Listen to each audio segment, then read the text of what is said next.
সুন্নাহ শব্দটা কিন্তু আরবি, আর এটা হচ্ছে একবচন শব্দ, আর বহুবচনে একে বলা হয় সুনানুন, সিন নুন নুন, সুনানুন মানে সুন্নাত সমূহ।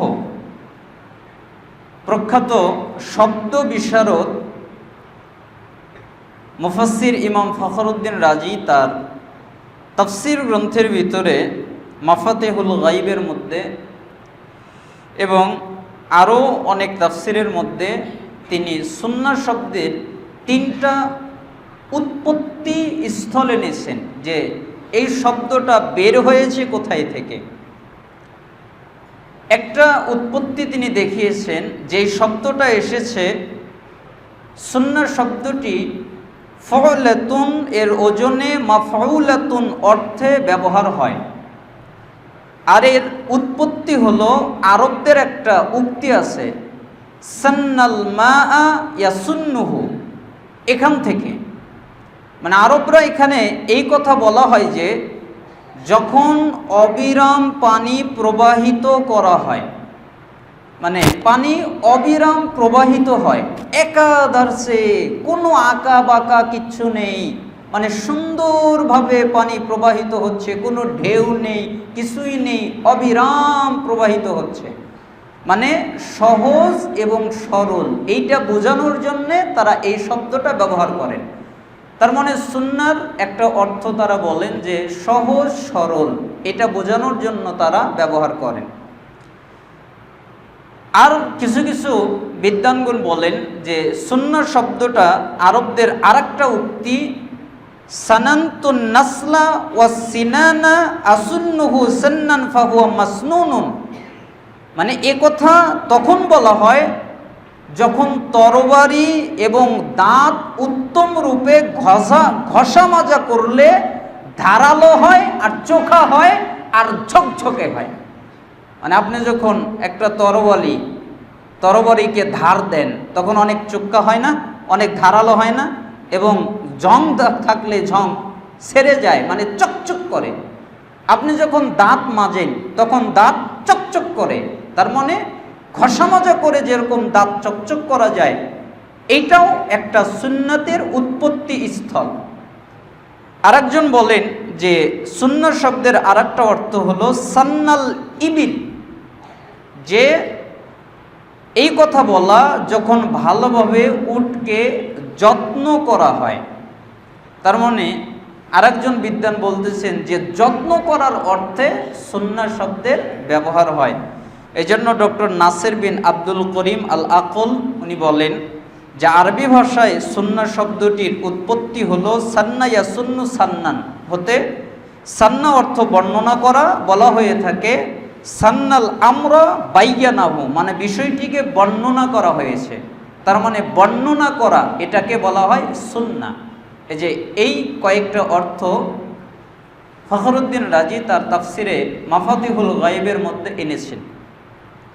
এবার আমরা জানবো সুন্নাহ শব্দের অর্থ। সুন্নাহ শব্দের আমি ঘাটাঘাটি করে 13টি অর্থ পেয়েছি।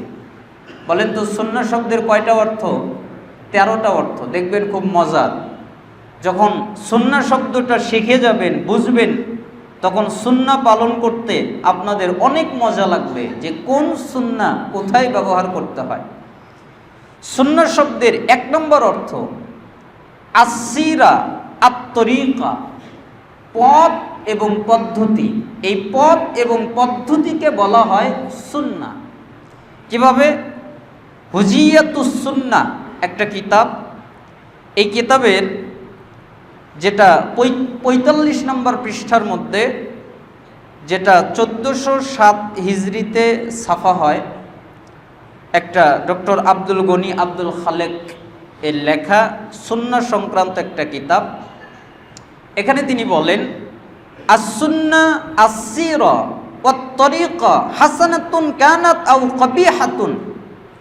সুন্নাহ শব্দের অর্থ হলো পথ, সুন্নাহ শব্দের অর্থ হলো পদ্ধতি, তা ভালো হতে পারে খারাপও হতে পারে।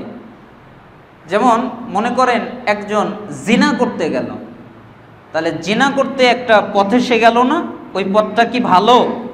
তাহলে ওই পথ ওটাও সুন্নাহ। কিসের পথ? কিসের সুন্নাহ? জিনার সুন্নাহ, জিনার পথ।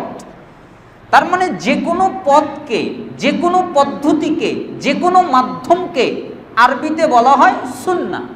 এটা ভালো হতে পারে, মন্দও হতে পারে। এবার আপনি বলবেন যে সুন্নাহ কি আবার ভালো মন্দ হয়? দেখেন, আমরা যদি এই সম্পর্কে গবেষণা করতে যাই তাহলে সহিহ মুসলিমে একটা হাদিস পাবো, 1017 নম্বর হাদিস, এবং নাসাইর 2554, মুসনাদে আহমদ 19179, মিশকাত 210, এই কিতাবগুলোতে এই হাদিসটা আছে। আর মুসলিমের হাদিস একেবারে চকচকে সহিহ হাদিস। রাসূল সাল্লাল্লাহু আলাইহি ওয়াসাল্লাম প্রথমে বলেন, মান সান্না ফিল ইসলামি সুন্নাতান হাসানাতান ফাউমিলা বিহা বাদাহু কুতিবা লাহু মিসলু আজরি মান আমিলা বিহা ওয়ালা ইয়ানকুসু মিন উজুরিহিম শাইউন। রাসূল সাল্লাল্লাহু আলাইহি ওয়াসাল্লাম বললেন, যে ব্যক্তি ইসলামে একটা ভালো নিয়ম চালু করলো সে এর নেকি পাবে, এবং পরবর্তীতে যে সব লোক এই পন্থার অনুসরণ করবে তাদেরও নেকি সে পাবে। বলেন তো কিসের নেকি পাবে? মনে করেন আপনি একটা সুন্নাত চালু করলেন। যেমন মনে করেন আপনার এলাকায় মাগরিব এবং মাগরিবে আজান হয় না? আজানও হয়, একামতও হয়। আজান, একামত, তারপরে সলাত, ঠিক না? তাহলে আজান এবং একামতের মাঝখানে 2 রাকাত সলাত আছে, অথচ কেউ জানেই না। তাহলে আপনি কি করলেন? আপনি একটা মসজিদের মধ্যে ঢুকলেন, ঢোকার পরে দেখলেন যে মাগরিবের আজান দিল, তো 3-4 মিনিট একটু সময় দেয়, তখন আপনি 3-4 মিনিট ওই সময়ের মধ্যে আপনি 2 রাকাত সুন্নাত সলাত আদায় করলেন না বসে। তার মানে আপনি মসজিদে ঢুকলেন কিন্তু বসলেন না। কি করলেন? আপনি সলাতে দাঁড়ালেন, 2 রাকাত সলাত পড়লেন, তারপরে বসলেন, একামত হলো, আপনি একামতের সময় দাঁড়ালেন, সালাতের কাতার সোজা করলেন, এরপরে সলাত শেষ করলেন। তখন আপনাকে একটা লোক জিজ্ঞেস করলো যে ভাই, আপনি মাগরিবের আজানের পরে সালাত পড়লেন, এটা আবার কিসের সালাত? এরকম জিজ্ঞেস অনেকে করে না, যে মাগরিবের আজানের পরে তো সালাত নাই, তো আপনি আজানের পরে সালাত আদায় করলেন, এটা আবার কিসের সালাত? তখন আপনি বললেন, রাসূল সাল্লাল্লাহু আলাইহি ওয়াসাল্লাম বলেছেন, প্রত্যেক আজান এবং একামতের মাঝখানে 2 রাকাত সালাত আছে, যে চায় তার জন্যে। কার জন্যে? যে চায়। এজন্য আমি চাচ্ছিলাম যে আমি 2 রাকাত সালাত আদায় করে রাসূলের সুন্নাত আদায় করি। এই জন্য আমি, যেহেতু আজান এবং একামতের মাঝে 2 রাকাত সালাত আছে, তাই আমি 2 রাকাত সালাত আদায় করলাম। তখন ওই লোকটা কি করলো? পরের দিন এসে আর কোনো কথা না বললে ওই মাগরিবের আজানের পরে একামতের আগে সেও 2 রাকাত সালাত আদায় করলো। তাহলে ফলে কি হলো? আপনি তো নেকি পেলেনই, আর সে যে সালাত আদায় করলো তার নেকি সে তো পেলই, আবার এক্সট্রা তার ওই নেকি আল্লাহ আপনাকে যোগ করে দিল। তার মানে আপনি একটা ভালো কাজ করলেন, তাই না? আবার দেখেন আরেকটা মাসালা শেখেন।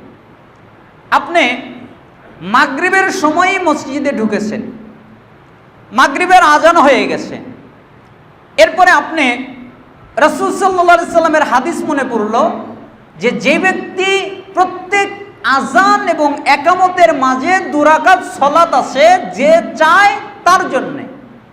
তখন আপনি বললেন, তাহলে আমি 2 রাকাত সালাত আদায় করি। আপনি সালাত আদায় করতে দাঁড়িয়ে গেছেন, 1 রাকাত পড়েছেন। কয় রাকাত পড়েছেন? 1 রাকাত। আর 1 রাকাত পড়তে পারেন নাই কেন? আর 1 রাকাতে উঠেছেন আর মুয়াজ্জিন ওইদিকে একামত দেওয়া শুরু করেছে, আল্লাহু আকবার আল্লাহু আকবার, একামত দিয়েছে। তখন আপনি কি করলেন? সালাত ছেড়ে দিলেন। এবার আপনি সালাত ছেড়ে দিয়ে আপনি সালাতে দাঁড়ালেন, তো পরের দিন ওই লোক আবার আপনাকে জিজ্ঞেস করলো যে ভাই ব্যাপারটা কি, এরকম তো কোনোদিন দেখি নাই। আমরা ফজরের সময় দেখি কত মানুষ আমরা মসজিদে সালাত আদায় করি, সুন্নাত শেষ না হওয়া পর্যন্ত, আমরা শেষ না করা পর্যন্ত জামাতেই দাঁড়াই না, আগে সুন্নাত শেষ করে তারপরে জামাতে দাঁড়ায়। আর আপনি নামাজ পড়তেছেন, আপনি নামাজ ছেড়ে দিলেন কেন?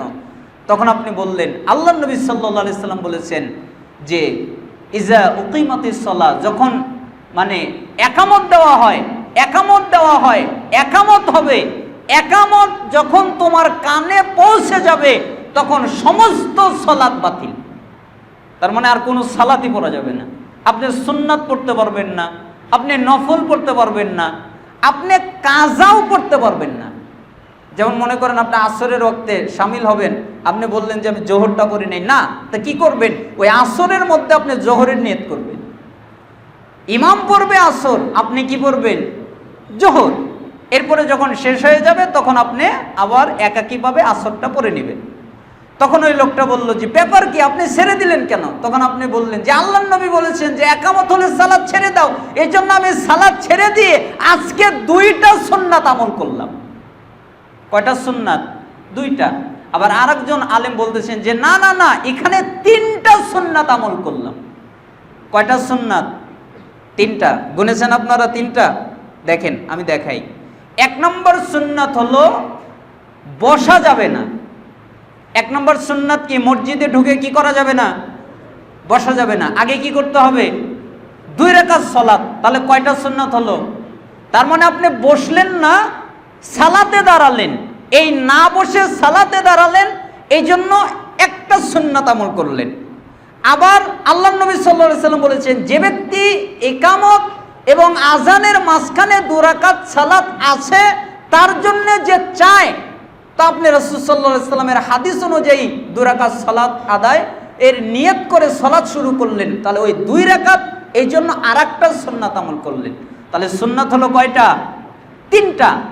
যখন আপনার একামত হয়ে গেল তখন আল্লাহ নবী সাল্লাল্লাহু আলাইহি সাল্লাম বলেছেন একামত হলে সমস্ত সালাত বাতিল, আর কোনো সালাত হবে না।